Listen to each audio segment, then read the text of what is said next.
বন্ধুরা, 6 তারিখ মানে 6 এপ্রিলে আমি একটি ভিডিও আপলোড করেছিলাম। যারা নিয়মিত দর্শক তারা জানেন।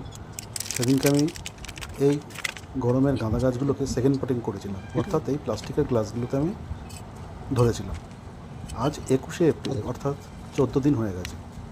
14 দিন রাখলাম, তার মধ্যে দেখছেন যে কীরকম শিকড় হয়েছে। যে গাছের এরকম শিকড় আর কদিন পর আমি যখন আপডেট দেবো তখন দেখতে পাবেন কেমন দানব বাগান নিতে নেয় এই ছোটো গাছগুলোই। এই গাছগুলোকে আমি অন্যরকম জায়গায় নিয়ে যাব যদি সব কিছু ঠিকঠাক থাকে। হ্যাঁ, তো আপনারা এই এরকম যদি করে থাকেন যে সেকেন্ড পটিং আপনারা করেছেন, তাহলে ফাইনাল পটিং করতে পারেন। 14 দিন মতন এই সেকেন্ড পটিংয়ে ধরবেন, তারপর ফাইনাল পটিং করে দিন। মিডিয়ার মধ্যে আমার সেই, আমি আগেও বলেছি এখনও বলছি, আমি এক মিডিয়াতে করে যাচ্ছি। কি মিডিয়া? শীতের ফুল গাছের যত গাছ মরে গেছে সেই ঝাড়া, মানে টপ ঝাড়া মাটি, আর তার সঙ্গে আমি সিন্ডার মিশিয়েছি। সিন্ডার মেশানোর কারণ একটাই, যাতে বর্ষাতে আমি গাছগুলোকে নিয়ে যেতে পারি।